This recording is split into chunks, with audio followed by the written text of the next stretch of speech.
The following presentation is brought to you by the Realm Network.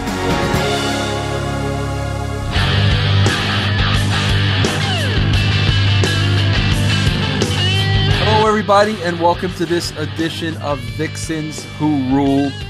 Now, in the past, I've brought on many Vixens on this show.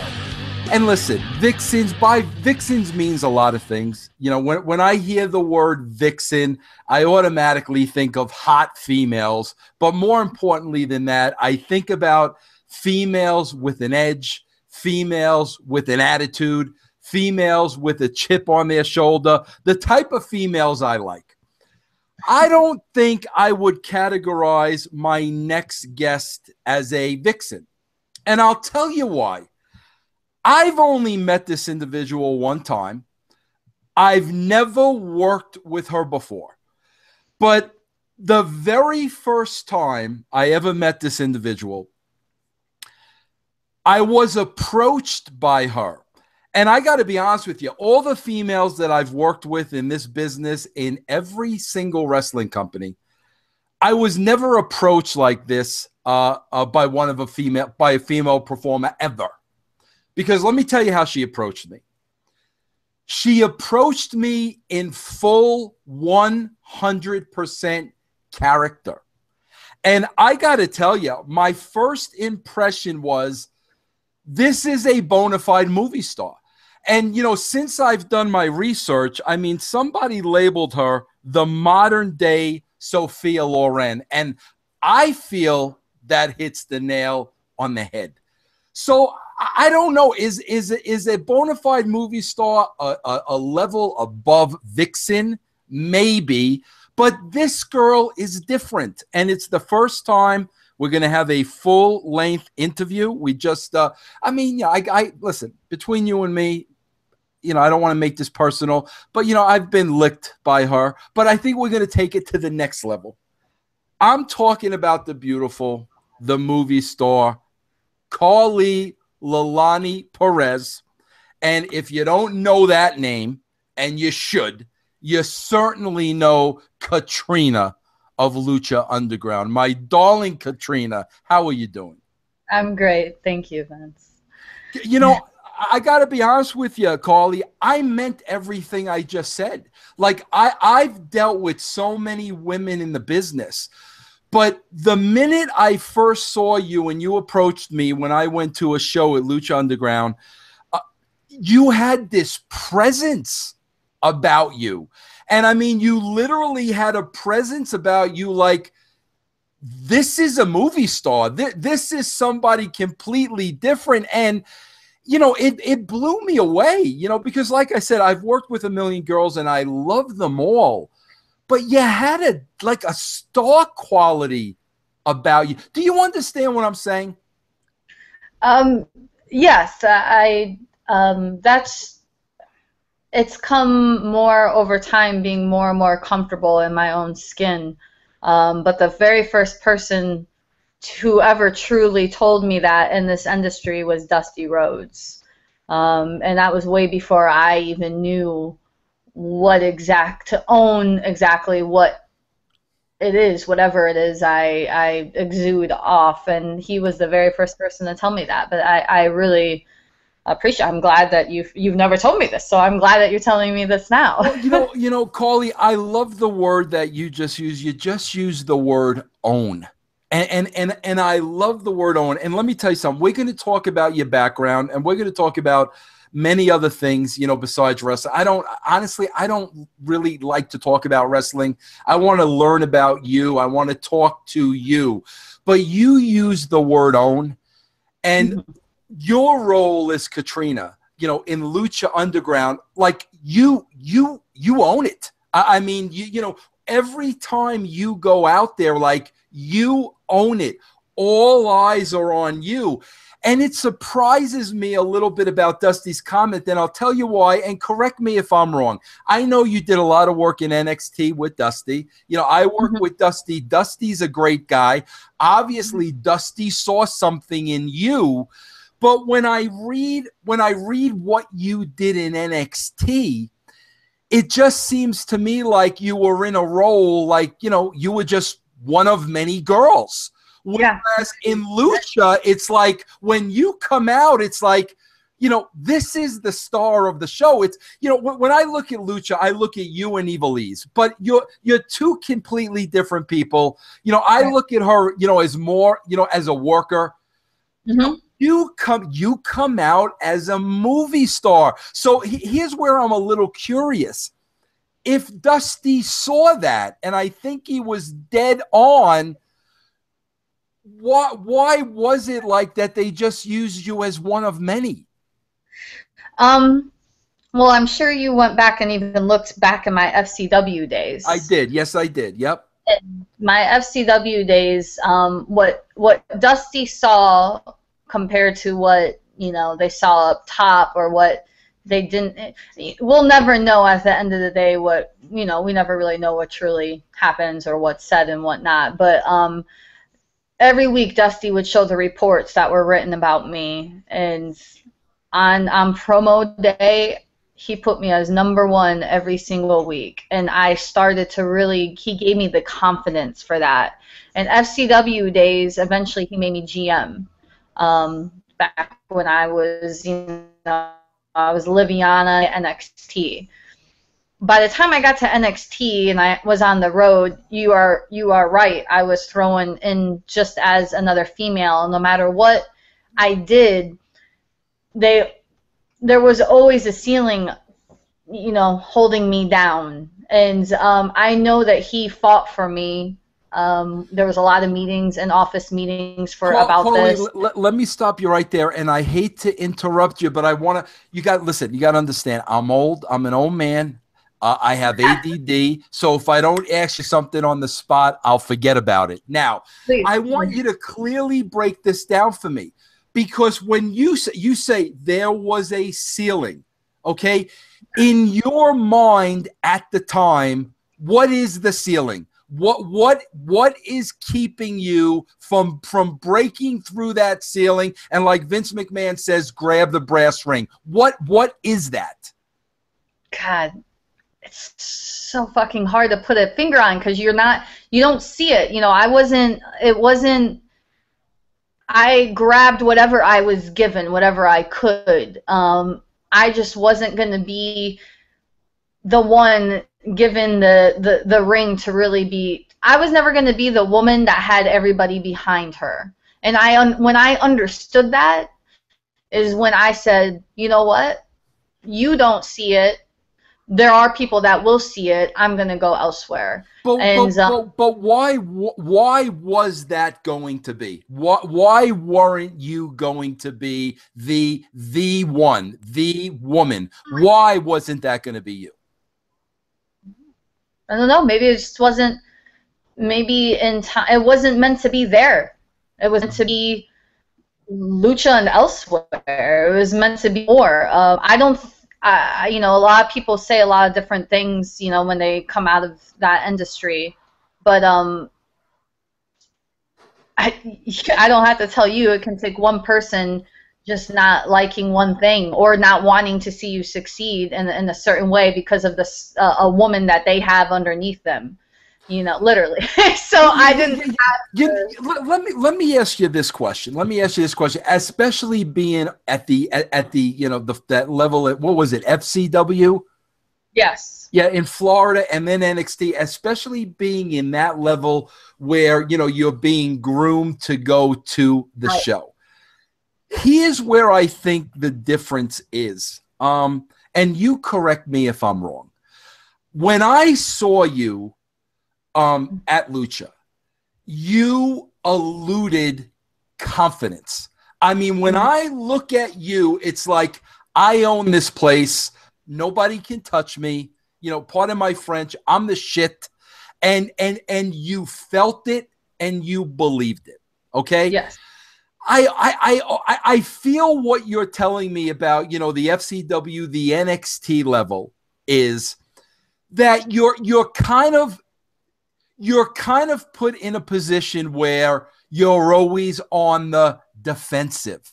In other words, the mind is working like you're always afraid to do something wrong. In other words, you know, if I exude this confidence, if I exude this persona like my shit doesn't stink, Yeah. if somebody wants to hold something against me, is that what they're going to, are they going to say I'm cocky? Are they going to say I have an attitude? Because if people want to find something to say about you, they can find it. So like, I think at the end of the day, like you're always walking on eggshells because like you said, if you piss that one person off, that could be your entire career. What was some of that going on there? Oh, 150%. I know for a fact it was in reports the same thing. Bad attitude, thinks her shit doesn't stink. Those were actually written not by Dusty, but by some of the people up top. And it was instead of letting me own whatever it is or letting people own what they bring to the table, instead of just say, you know what, let's fucking let her do this, let's do it, they would try to find something wrong because not everybody was on board, you know, and if not everybody's on board, they will nitpick until you drive yourself crazy. And I wasn't going to allow anybody to drive me crazy, you know. And I think it was meant to be, because the strength and confidence I grew in those years and over time, and getting to know whatever it is I had inside me, brought me to this position I'm in right now, brought me to the show, brought me to the day that you met me, you know, and at Lucha Underground. Because if I didn't go through those, you know, through all that stuff, I wouldn't have gotten to here. And at the end of the day, I do believe that quality is better than quantity. And I'd rather bring quality work, a quality character, quality, you know, confidence in what I'm doing than just be another girl in this industry or coming from this industry and have, you know, everybody looking at me. I'd rather have real, honest fans that are like yourself and go, fuck you, I feel it, you know, I feel that you own this, than have a million of them go, yeah, you know, look at Karlee, you know, like I take pride in that. You know, Karlee, let me ask you how you feel about this statement, because listen, I've been there, you know, I know the situation, and like here's the thing, I want to get your opinion on this, you know, and if you think I'm wrong, tell me I'm wrong. I hear so much now, you know, and you can see it on the WWE product, and this isn't about the WWE product. This is about, you know, this is just about the, you know, the wrestling environment. Okay, you can see so many people on that WWE roster, probably a lot of people that you came up with. They live in a shoebox where they're saying exactly what they're told to say, doing exactly what they're told to do. And I keep hearing that over and over and over. And where, like, I completely understand that and I completely get it. Karlee, this is what I say about that, okay? I worked with many athletes that were in that same shoebox, okay? When I first started working with Steve Austin, Vince McMahon's instructions to me were, Steve Austin never speaks a word, never says anything. Ted DiBiase does all his talking. Now, when I explain that to Steve, as a star and as somebody that knew what was inside, Steve just didn't fall in line. Steve kept asking for the opportunity. Listen, I've got this inside. I could do it. I could do it. I could do it. He wasn't the quiet little wimpy one in the corner, afraid to lose their job if they all of a sudden were no longer a robot. So what I say is, I put part of that onus on the freaking performer, because if you truly feel, you know, honestly, that you're a star and you can break out and you're different and you don't speak up, part of that is speaking up. So I mean, you know, again, like, I guess my point is, look at where you'd be right now if you would have stayed in that box, been a face among the crowd, and not, you know, known, I'm a star, I'm huge, I'm bigger than this, and not done anything about it. So do you put part of that responsibility on the performers when they just kind of fall in line and don't make any noise? 150% on the performers. I look at so many people, where I'm at now to where I, you know, in WWE to Lucha to anywhere. I've been able to meet so many different types of artists, you know, and athletes. And if you don't, the ones who stand out are the ones who speak out, you know. And sometimes if you don't take the chance and you don't put everything out on the line, you're playing it safe. And when you play it safe, yes, you're just going to blend in. And it's just not in my blood to play it safe. And that's part of the reason why we bumped heads a lot in WWE. It's just, fuck playing safe. I didn't want to play safe. For Lucha, I don't have to play safe. If I was going to play safe, Catrina wouldn't be Catrina. Mm-hmm. She definitely wouldn't be crawling on all fours licking people. You know, like, if you were going to play it safe, I would be a typical, what they call in this industry, diva.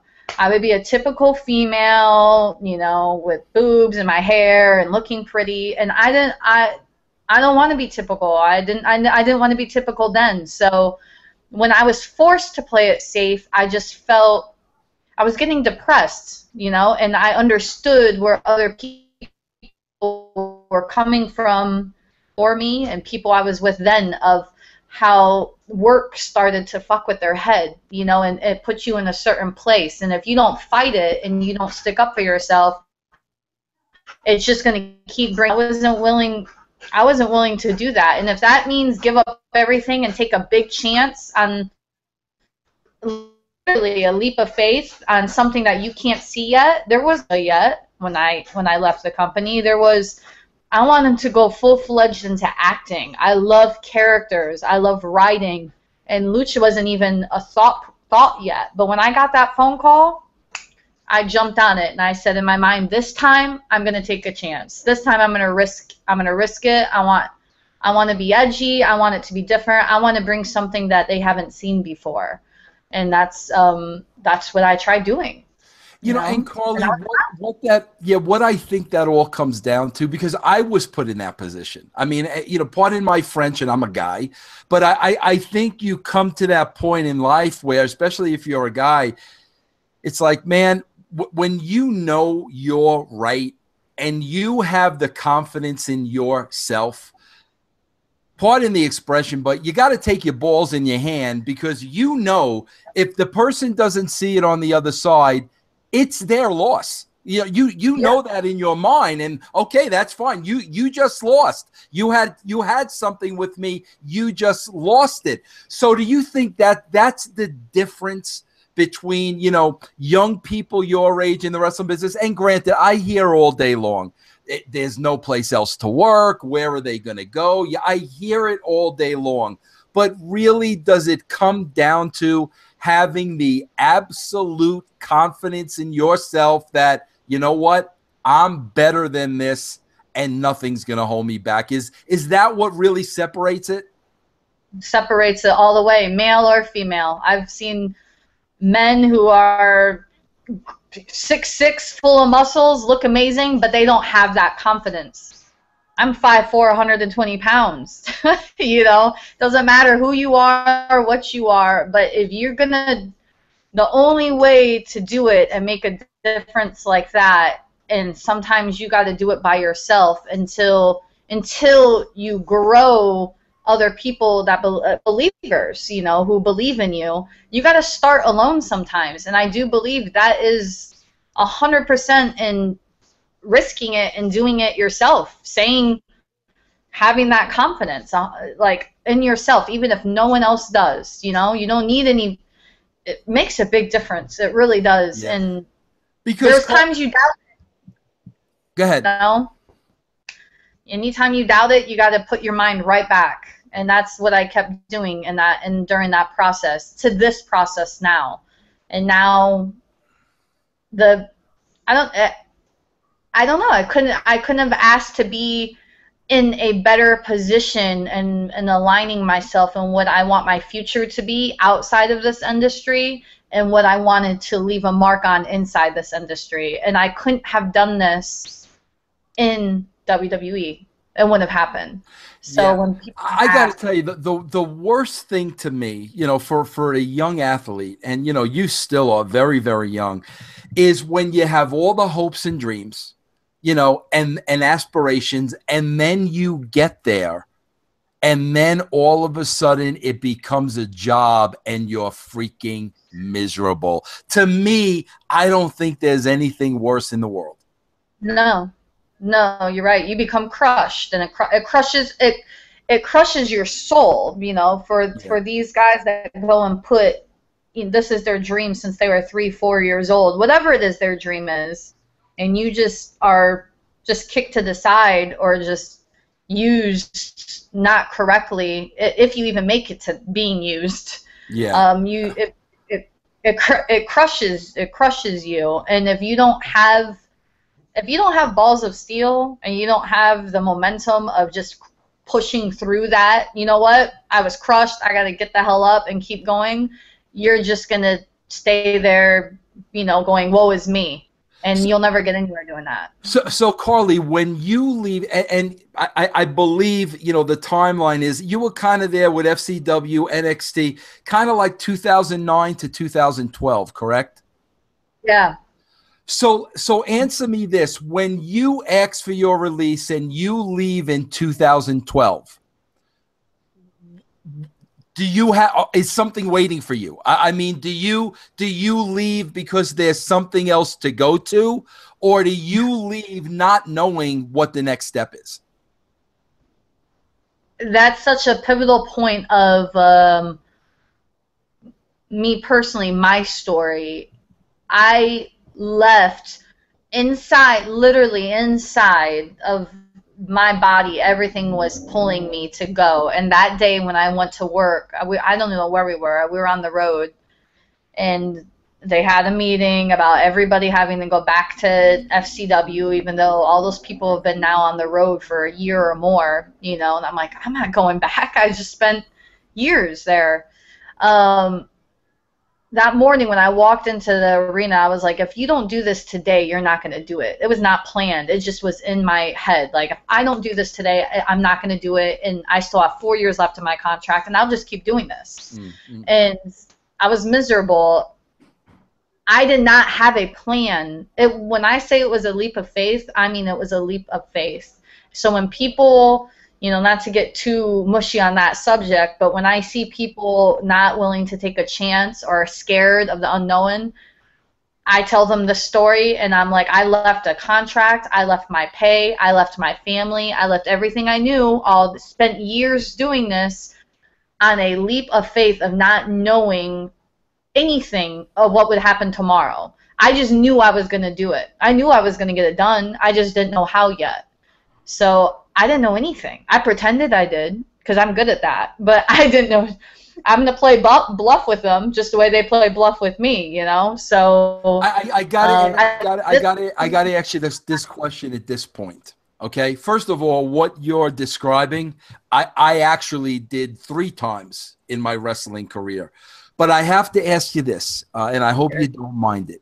Are you a religious person? Are you a believer in God? I mean, are you?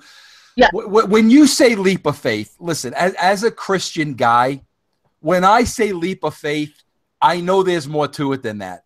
I know there's a higher being who literally created me, who's pulling my strings, saying, this is what you need to do. Trust me. I know that's what's going on. So when you say, I don't want to put words in your mouth by any means, but when you say leap of faith, was a lot of your faith involved in that? Yes. It brought me leaving at that time even connected me even more to my faith. I was baptized as an adult about a year later after I left, because during that process, you know, you've seen it a million times. You've been in the industry way longer. You lose yourself. You can lose yourself. Yeah. And I consider myself an extremely strong person mentally and physically, and I was watching people just go right in front of me, just lose themselves. Yeah. And every day I'm watching people just drop. And I knew that I didn't want to put myself through that, and I was hanging by a thread. So whatever was pulling me, yes, I am telling you, the faith that was in, you know, the higher being telling me that if you don't leave now, it's not going to be good. You need to go now. Trust it. And that's exactly what I did. And I did. I just washed my hands of it. I don't know what's tomorrow, but I'm going to follow this path, and I know it's going to lead somewhere that's better for me. And that's what I did. And that's what I meant, a leap of faith. Yeah. So let me ask you this. When you wake up the next morning and the reality sets in, what's going through your mind? Not gonna lie, I had a lot of mixed emotions. Those weeks after, months after, you don't know where to end or where to start now. Like, so I know what I want to do with my life from here on out and my time, and I didn't know where to start. I wanted to start into another industry, and I felt like I was just starting into the wrestling industry again. I was starting something new again, and I'm going, it's scary. You know, it was like my first day in FCW. So now I'm doing this again, and this is years later, and it really hit me. I'm not on a schedule. I'm not training. I'm not on the regimen I always was on. You know, I don't have the people around me who understand what the hell's going on in my head, you know, because they're all going through the same thing. So I felt alone, and I went through a lot of mixed emotions, and I had to start all the way over, and I felt like I had to start all the way over in my career again and find myself again, and that's a scary thing. And I'm sure if anybody that takes risks in their lives, they go through this, like you said, 3 different times already. You know, they go through this at least once, at least. So, but you come out stronger after, you know, and you come out knowing yourself better, which is why I can walk with confidence now. You know, because I've been there. I know myself now compared to then, you know. So what do you do? How do you get the ball rolling? Now, I know, listen, you're cutting yourself a little short, because first of all, I'm reading your resume, and I'm like, my big question mark is, how the heck did this woman get in the wrestling business? You had an education in criminology. Yep. You worked in the Attorney General's office, if I'm correct. Yeah. You have a beautiful, and you probably hate this word, but you have a beautiful exotic look. So you have a very unique look. On top of that, while you were wrestling, if this is all correct, you were taking acting lessons. Yeah. So let's face it, man, there's a ton of stuff you could fall back on that you had already developed in your life. But yes, now that it's behind you, and now that we got to move forward, what are the building blocks? How do you start getting back up on your feet again into the next venture? Research. Like in any industry, you know, practice makes perfect. I start doing research. I was serious when I was taking acting classes, and I was nailing down promo days, and I felt more alive doing those than I ever did any other time in that industry. Not that I don't appreciate and love what I learned in the ring, but there's so much more to wrestling than wrestling. Yeah. And I still think that people really don't fucking get it. You know, talent and coaches and people who are generations older than me, I look at it and, you know, who am I? Nobody to them, you know. I came in as a youngin with no wrestling background, but there's so much more to wrestling than just that. The investment of a character is just, it's so that like you can bring so much passion, and you don't have to do one move. I don't step foot into the ring. I don't, you know, I put everything in my character. And I fell in love with the acting and the character process. So I started doing research. And I did research when I was in the company. But me leaving, I was like, you know what? I haven't seen one female leave this industry and truly pursue acting or an entertainment industry outside of wrestling. You know, like truly pursue it. Like 150%, this is what I'm going to do for a living. I seen The Rock do it. And... you know, Steve Austin, and a handful of men, great men who are extremely talented. Not one woman, you know? So I did it. And I went, you know what? I don't know the difference between a casting director and an agent, but I'm going to learn. I'm going to learn just like I learned the wrestling industry. And I put myself in front of my computer. I started doing research. And I'll tell you what, Vince, to get people to look at me, as not a wrestler, but as an actress and as an entertainer and as a character, it took time. It took years. And I was, in my mind now, I went, you know what? However long it takes, I'm going to do it. I left this behind. I don't have a choice now. I have to make this work. So it took me 2 years to get, I'm now signed with KPA Management. She runs the top ethnic talent out of New York City. She has about 20 clients underneath of her. Clients are on The Power. Clients are on Orange is the New Black. Clients are on some of the top, most talked about television shows. It took her a 6-month trial to sign me. It took me 2 years to get in contact with her. Yeah. Another year later, so now you're going on 3 years, I'm now signed with Maverick Agency, which they're the top 15 boutique agencies in the U.S., and they're here in L.A. For them not to look at me as a wrestler, I went and took all my footage from WWE. I made a reel. I had somebody make a reel for me, redid my resume, started positioning myself as an actress and entertainer, and using what I learned from WWE to get a boost on. They're serious. Just like in the wrestling industry, if you walk into that industry and you're green or you don't know anything and you say one wrong thing, they're like, she doesn't belong here. It's the same thing in this industry.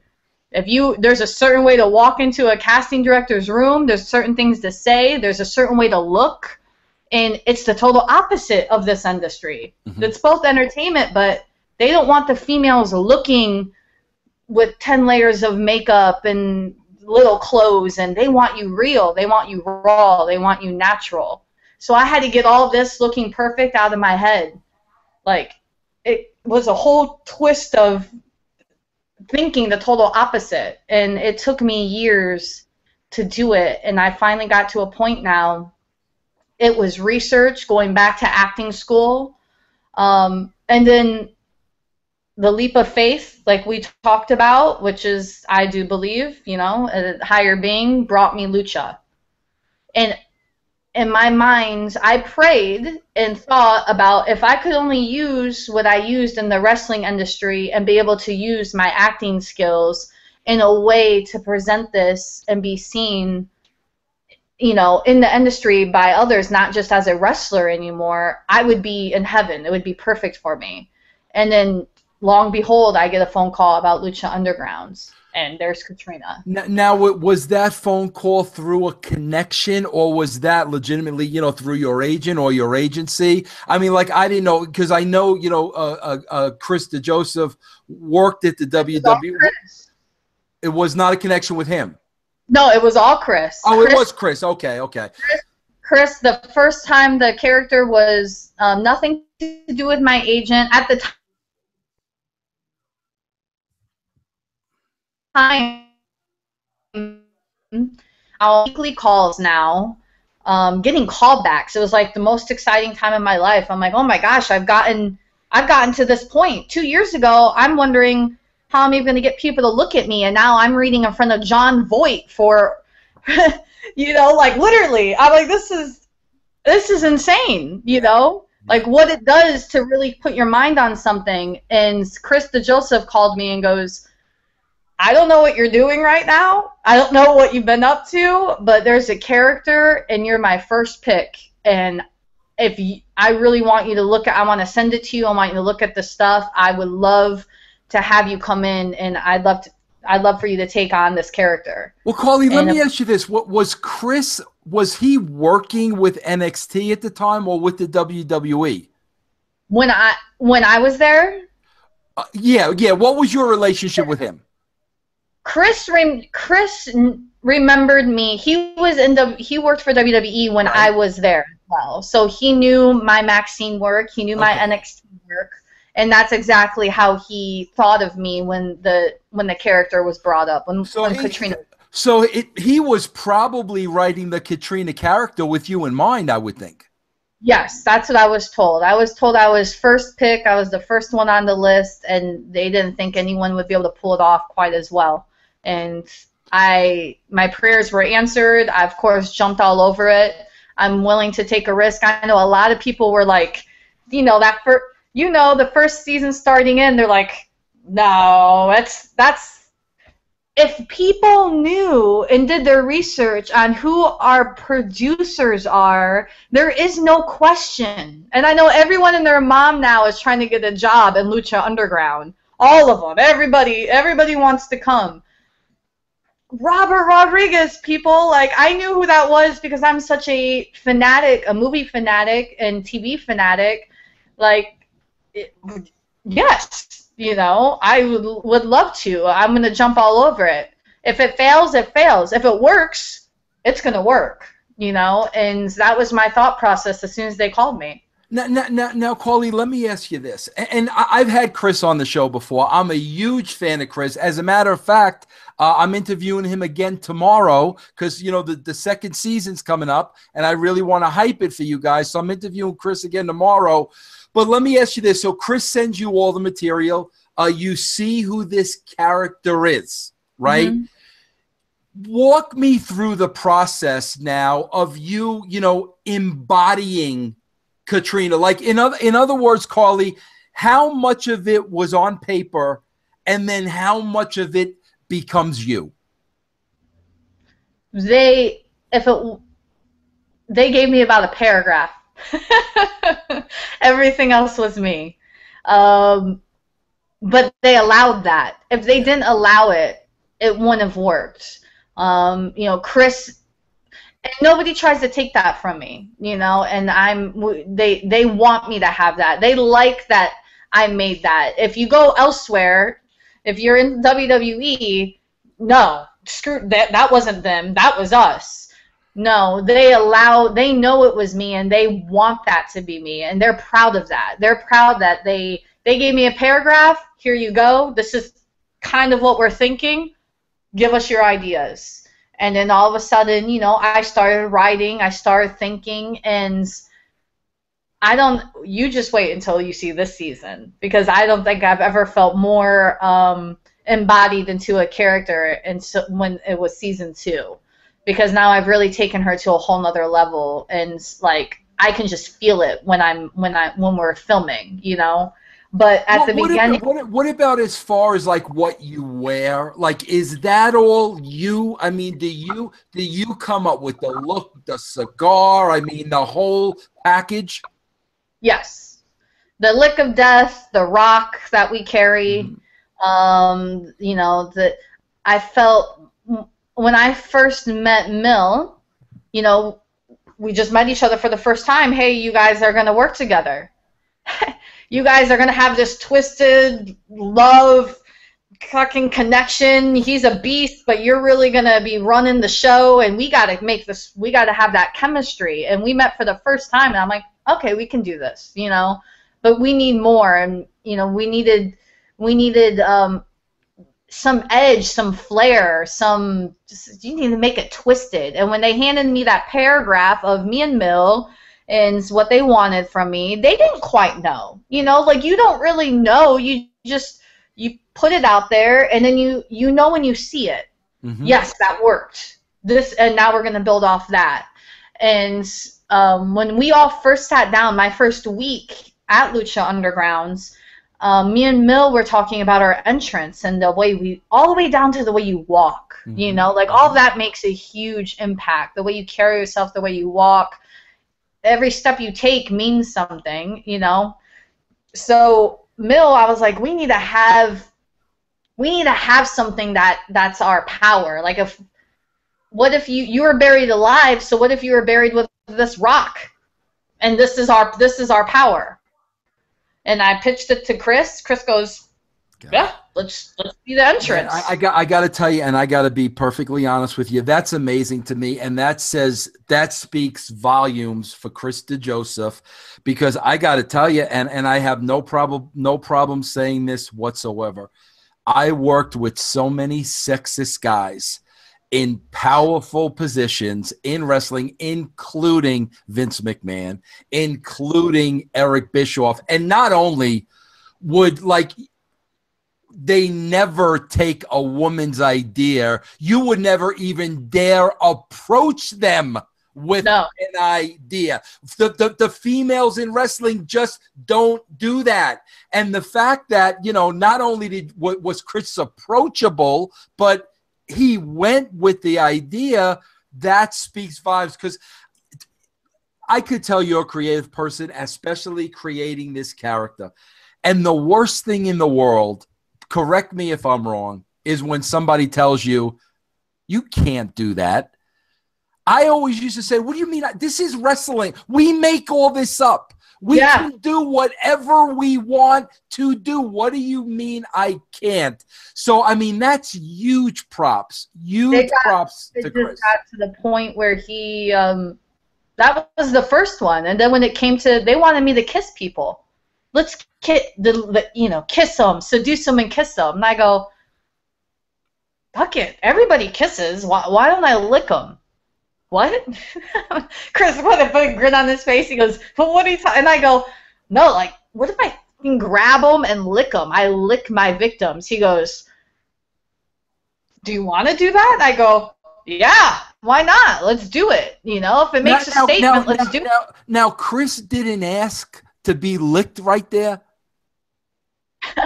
No, only on his birthday. It was his birthday. Right. We were on birthday, like, all right. birthday. He wanted to lick death. But after I think he watched me lick.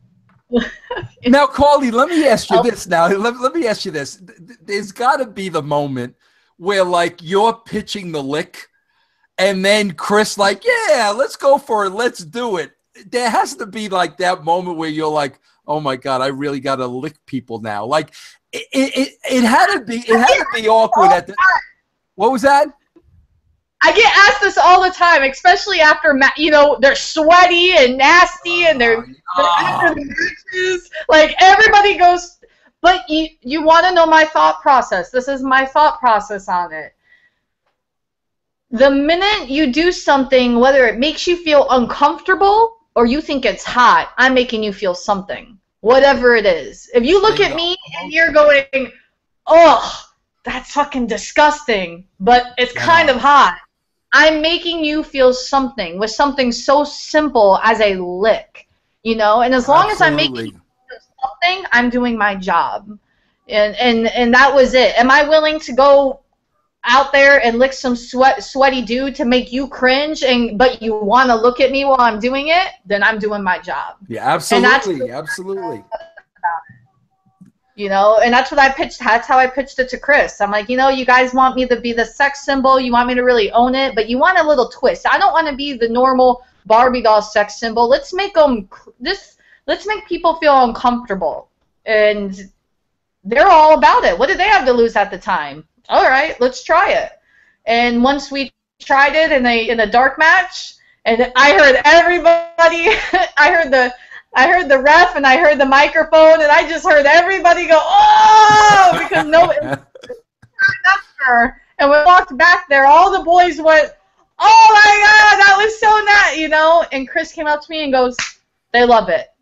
And then, long and behold, there's the lick of death is born, you know? And we just, that was it.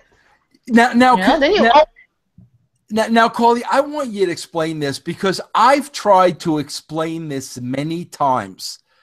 And it's difficult for me to get it across and make people really understand it, okay? Now, obviously, you know, Karlee, I've been in, you know, WWE locker rooms, TNA, WCW. I've been in every locker room you can imagine, okay? So have you. You know when you're in a wrestling locker room. You know when you're backstage at a wrestling show. I like to refer to it as the wrestling bubble. You know, you're in your own little world there. The rules of the real world don't exist. It's a psychotic, bizarro land. I got to tell you, man, I walked into the tapings at Lucha. The minute I walked in, I was like, this is different.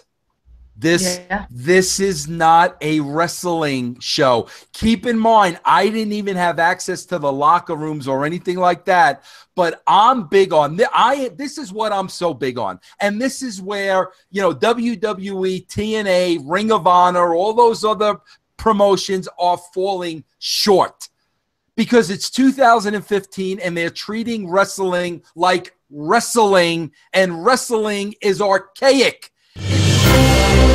Pro Wrestling's history class is now in session with Back to the Territories. Join host Jim Cornette and J.J. Dillon as they explore Mid-Atlantic wrestling. Sitting there with his hands like this was Jim Crockett Sr. 3.5 hours of wrestling history told through rare memorabilia and exclusive footage. Nothing topped Wahoo McDaniel and Johnny Valentine. Featuring over an hour of lost Mid-Atlantic film footage from Jim Cornette's collection. The kid from Minnesota, it was going to be something, Ric Flair. Head back to Mid-Atlantic Wrestling at shootinterviews.com.